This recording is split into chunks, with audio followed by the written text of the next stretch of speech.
Assalamualaikum warahmatullahi wabarakatuh.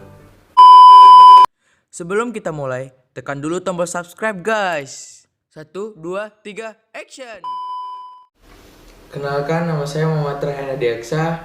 NIM saya 1912010014. Nah, di sini kita akan membahas tentang psikologi komunikasi. Pada buku ini kita akan membahas pada poin psikologi komunikator. Sebelum kita mulai, Rayhan mau kasih pantun dulu nih buat kalian semua. Jalan-jalan ke kota Padang, masuk UI jurusan KPI, buat tugas sambil begadang, dosen cantik, ya Ibu Ami. Nah, pada poin sebelumnya kita juga telah membahas 3 hal, yaitu psikologi communicate, psikologi penerimaan dan pengolahan pesan, dan yang ketiga ialah psikologi media komunikasi. Pada kali ini kita akan berbicara tentang psikologi komunikator. Sebelum kita masuk pada poin psikologi komunikator, tentu saja kita harus paham dulu apa itu psikologi, apa itu komunikator, dan kita akan ulas pengertiannya menurut Kamus Besar Bahasa Indonesia dan menurut para ahli. Kita akan uraikan secara baik nanti. Menurut Kamus Besar Bahasa Indonesia, psikologi itu adalah sebuah ilmu yang berkaitan dengan proses mental, baik normal maupun abnormal, dan pengaruhnya pada sebuah perilaku atau kegiatan jiwa. Nah, komunikator, kita akan bahas komunikator. Apa itu komunikator? Komunikator itu adalah suatu orang atau kelompok yang menyampaikan pesan kepada audiens atau orang banyak. Salah satunya Rayhan sekarang menyampaikan sebuah ilmu kepada kalian melalui media komunikasi ini, yaitu berupa kamera. Nah, di sini kita akan mengulas banyak tentang psikologi komunikator. Menurut para ahli, Aristoteles itu menyampaikan karakter komunikator itu ialah etos, atau karakter komunikator itu adalah etos. Nah, apa itu etos? Etos itu terdiri atas 3 hal, yaitu pikiran baik, good sense, akhlak yang baik, good moral character, and maksud yang baik atau goodwill. Pendapat ini diuji sekitar 2300 tahun kemudian oleh 2 orang peneliti, yaitu Carl Hoffland dan Walter West, yaitu pada tahun 1951. Mereka melakukan eksperimen pertama mereka tentang psikologi komunikator ini sendiri. Selanjutnya, kita akan membahas tentang dimensi-dimensi etos.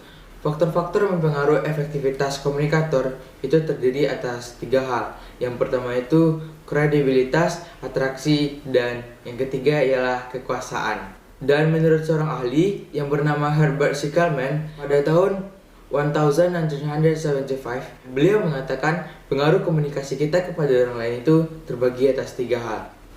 Yang pertama itu internalisasi, yang kedua itu identifikasi, dan yang ketiga itu ketundukan. Kita akan bahas satu persatu. Apa itu internalisasi, identifikasi, dan ketundukan?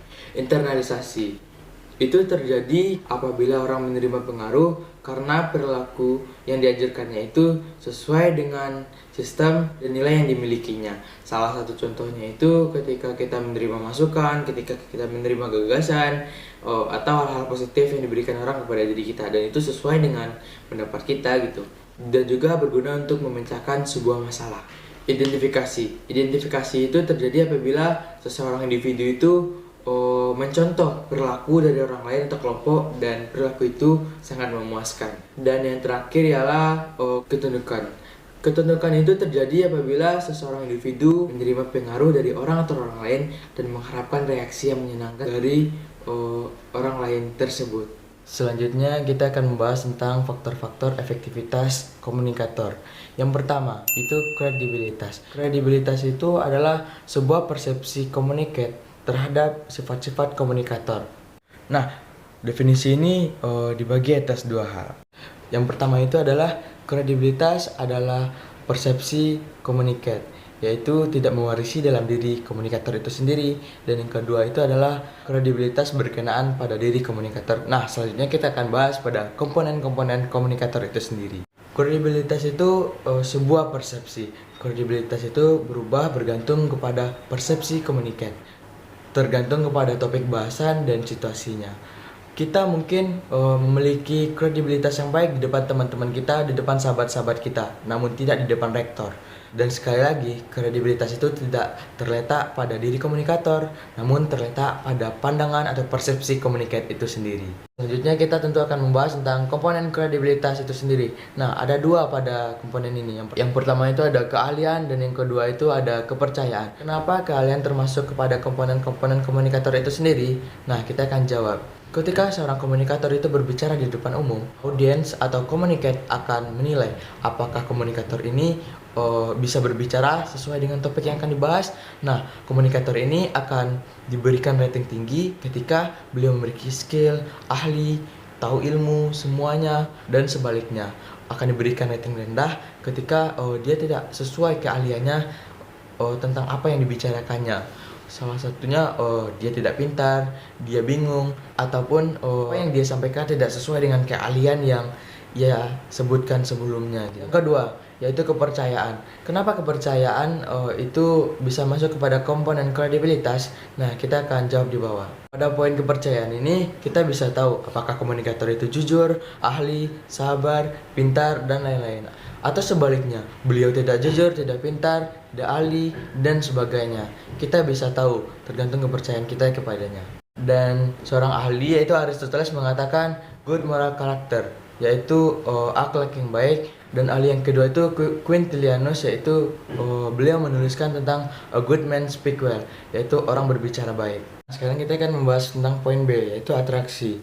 Menurut Kamus Besar Bahasa Indonesia, atraksi itu sesuatu yang menarik perhatian. Pada bab 4 kita sudah mempelajari tentang faktor-faktor yang mempengaruhi situasional, atraksi interpersonal, baik dalam daya tarik fisik, kemampuan, ganjaran, dan kesamaan. Pada poin ini, kita cenderung menyenangi, menyukai, bahkan mengidolakan orang-orang cantik atau orang-orang yang memiliki kesamaan dengan kita, orang-orang yang bahkan lebih dari kita. Nah, sepintas kita juga telah membuktikan penelitian bahwasanya orang cantik itu kemungkinannya lebih efektif menjadi komunikator dikarenakan dia menarik perhatian karena kecantikan dan ketampanannya. Ada salah satu seorang peneliti yang bernama Roger, beliau telah membuktikannya melalui sebuah penelitian sosiologis dengan teman-temannya bahwasanya seseorang itu akan mudah berempati kepada orang lain atau kepada orang sekitarnya ketika mereka itu memiliki kesamaan pandangan gitu. Storland dan Bichen juga membuktikan bahwasanya terjadi kesamaan antara komunikator dan komunikat itu akan memudahkan terjadinya pertukaran pikiran. Karena itulah komunikator yang ingin menyampaikan sebuah pesan kepada audiensnya, seharusnya sebelum beliau menyampaikan pesan tersebut, beliau harus mengatakan kesamaannya dengan audiensnya agar audiensnya itu termotivasi menjadi sukses seperti komunikator itu sendiri. Salah satu ahli retorika yaitu Kennerburg bahwa upaya ini disebut sebagai strategy of identification. Seorang ahli yang bernama Simon, beliau itu mengatakan komunikator itu akan lebih efektif dengan komunikatnya itu apabila memiliki beberapa kesamaan. Nah, kita akan bahas 4 kesamaan itu. Apa saja kesamaan yang bisa membuat komunikasi itu menjadi efektif? Kita akan bahas satu persatu. Nah, yang pertama itu ialah kesamaan mempermudah penyandibalikan atau kita kenal dengan decoding. Apa itu decoding? Itu proses penerjemahan lambang-lambang yang diterima menjadi sebuah gagasan. Dan yang kedua itu adalah kesamaan membantu membangun premis yang sama. Dan premis yang sama tentu akan memudahkan yang namanya proses dedukatif. Dan yang ketiga ialah kesamaan membuat komunikat tertarik pada diri komunikator. Dikarenakan kita cenderung menyukai orang-orang yang memiliki kesamaan disposisional dengan kita. Nah, tentu kita akan memiliki pemahaman dan kita suka dengannya. Dan karena kesukaan dan kesamaan kita dengan yang tersebut, tentu akan tercipta yang namanya komunikasi yang efektif. Dan yang terakhir ialah kesamaan akan menumbuhkan rasa hormat dan rasa percaya kita kepada diri komunikator itu sendiri. Dan yang terakhir itu adalah kekuasaan. Dalam kerangka teori Kahneman, kekuasaan itu kemampuan untuk menimbulkan sebuah ketundukan. Ketundukan itu timbul dikarenakan adanya interaksi antara komunikator dan komunikat.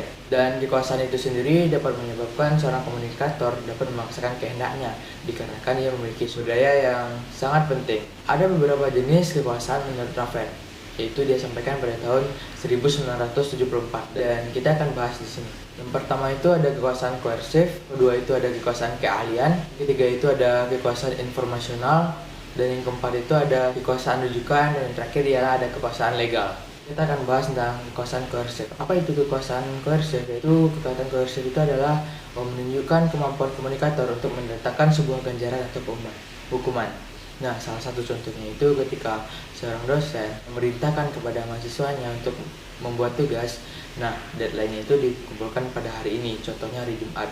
Ketika tugas itu terlewatkan harinya, tentu saja tugas itu tidak bisa dikumpulkan lagi dan mahasiswa tersebut tidak bisa menerima nilai yang baik dan bahkan tidak lulus. Nah, yang kedua itu ialah kekuasaan keahlian.